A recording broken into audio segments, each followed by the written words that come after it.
السلام علیکم ورحمۃ اللہ وبرکاتہ۔ ناظرین محترم، رفیق بٹ آپ کی خدمت میں حاضر۔ جیسا کہ میں نے پچھلی جو گزشتہ ویڈیو میں نے ریکارڈ کی تھی، اس میں نے ذکر کیا تھا کہ میں آئندہ جو 1 2 3 ویڈیو پر شاید یا 4 بھی ہو سکتی ہیں، ان پر میں اپنا پورا تجزیہ کروں گا کہ جو ہمارے ملکوں میں، پاکستان جیسے ملک میں اس قدر ہجان پرستی اور چھوٹے چھوٹے بچوں کے ساتھ زیادتی اور ان کو ختم کر دینا، مار دینا، اور اس کے ساتھ کوئی عورت بھی محفوظ نہیں ہے۔ حالانکہ پاکستان ایک اسلامی جمہوریہ ملک ہے، اسلام کا بول بالا ہے، لیکن اسلام اگر اس کو روکتا ہے، منع کرتا ہے ایسے عمل سے، وہی سب سے زیادہ عمل پاکستان میں ہو رہا ہے۔ حالانکہ پاکستان میں گلی گلی میں مساجد ہیں،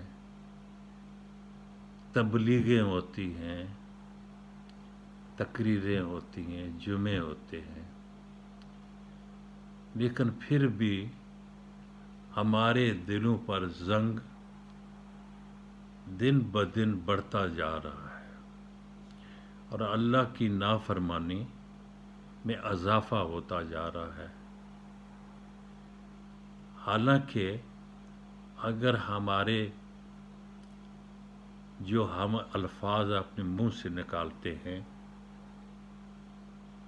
اس پر تو ہم سب سے زیادہ اسلام پر چلنے والی قوم ہے،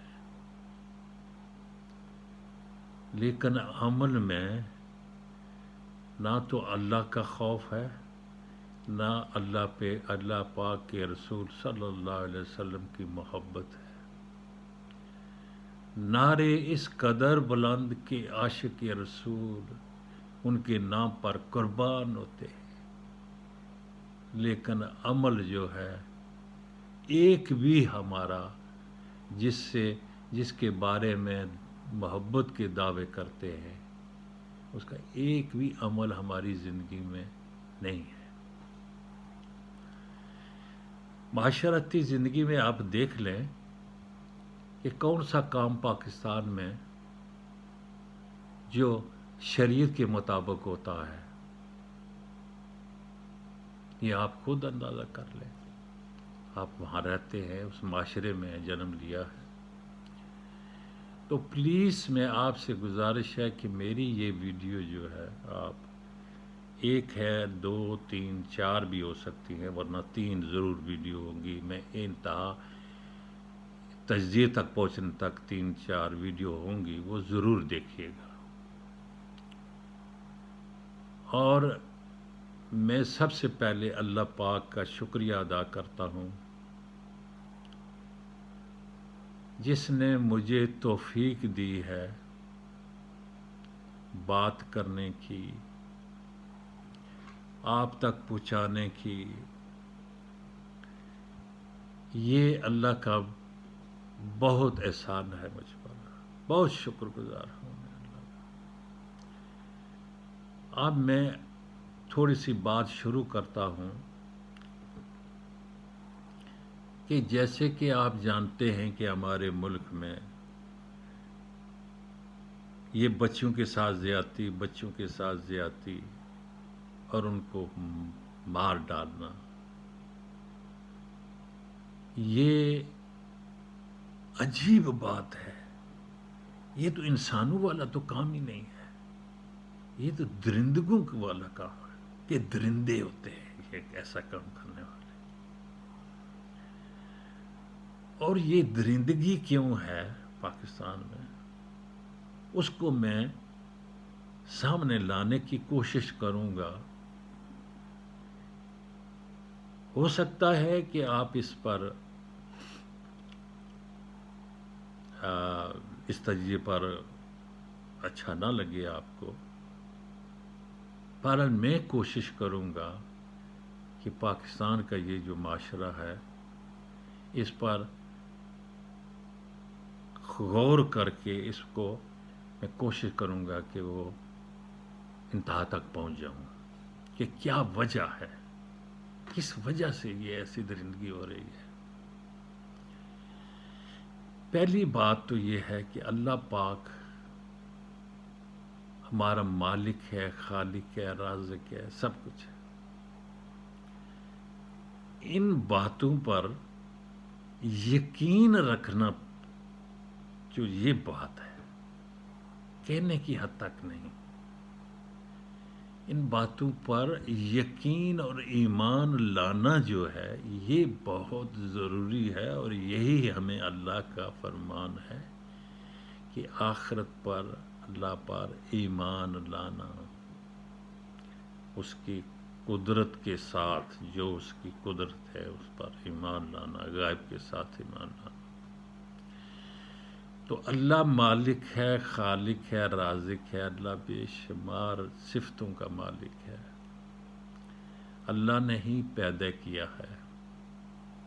اس دنیا میں ہر انسان، جانور کو، جو کچھ اس دنیا میں آپ دیکھ رہے ہیں سب اللہ کی پیدائش ہے.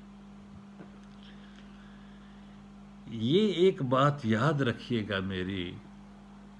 کہ انسان جو سنتا ہے اور جو دیکھتا ہے وہی انسان بنتا ہے. میں نے یہ بات آپ سے اس لیے کی ہے کہ آپ اس بات کو ذہن میں ضرور رکھیے گا کہ جو انسان سنتا ہے، جو دیکھتا ہے وہی انسان بنتا ہے. اللہ تعالیٰ نے ہماری پیدائش کی ہے، ہمیں اس دنیا میں لایا ہے. دنیا میں لانے سے پہلے ہی اس کی بھوک کا انتظام، ماں کے پستان میں دودھ آ جانا، یہ رازق ہے. دنیا میں بھیجنے سے پہلے اللہ تبارک تعالیٰ نے ہمارے فوڈ کی، ہماری ضرورت کا خیال رکھا، اور ہماری ہر طرح کی ضرورت کے لیے اس دنیا میں ماں باپ کی شکل میں رکھے ہوئے ہیں. یہ اللہ کا نظام ہے. اللہ کا نظام ہے کہ اللہ نے مخلوق کو پیدا کرنے کا جو ذریعہ رکھا ہے وہ ایک ماں باپ کی شکل میں رکھا ہے.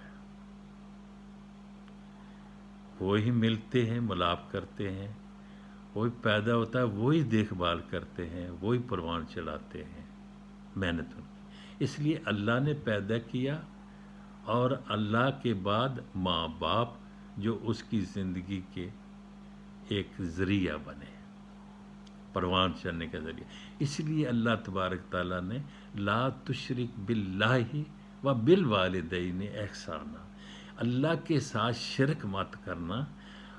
اور اپنے والدین کے ساتھ حسن سلوک سے پیش آنا. یہ ایک بار نہیں، قرآن میں آپ علماء سے پوچھ لیجئے کہ جتنی بار اللہ نے اپنے لا تشرک باللہ، اللہ کے ساتھ شرک نہیں کرنا، اور دوسری بات اللہ نے والدین کی ہے. یہ آپ جہاں بھی قرآن میں پڑھیں گے وہاں پر ایسا ہی ہے کہ اللہ نے اپنے ساتھ دوسری بات ماں باپ کی ہے. تو ناظرین محترم، بات یہ ہے کہ اللہ تعالیٰ نے پیدا کیا اور اس کا بندوبست کیا. بچہ آیا، بھوک جو ہے اس کی ضرورت پوری کرنے کے لیے پہلے انتظام کر رکھا اللہ نے.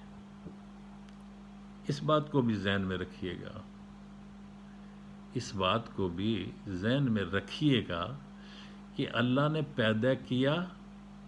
اور اس کی بھوک کا انتظام جو ہے وہ اللہ تعالیٰ نے پہلے ہی کر رکھا ہے. اس کا انتظام جو ہے وہ ماں کی دودھ کی شکل میں اللہ نے پہنچا دیا ہوا ہے۔ گویا کہ اللہ نے پورا بندوبست کیا ہے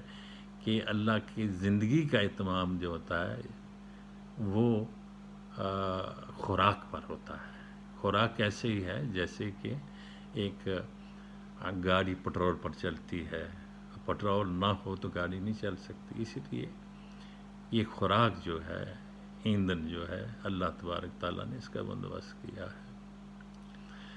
اور دوسری بات یہ ہے کہ اللہ بنانے والا ہے، اللہ نے ہر چیز اس میں رکھ دی ہے، اس کے جسم میں اس کی ضرورت کی چیز جو ہے وہ پوری جو دنیا میں ضرورت ہوگی وہ رکھ دی ہے۔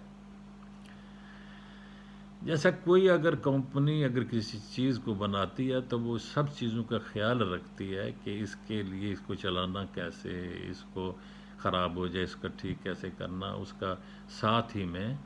ایک پیپر ہوتا ہے، گائیڈ جو ہوتی ہے وہ ہوتی ہے، اس کو دیکھ کر پڑھ کر۔ اسی لیے اللہ تبارک تعالیٰ نے ہمارے لیے پیغمبر بھیجے، قرآن بھیجا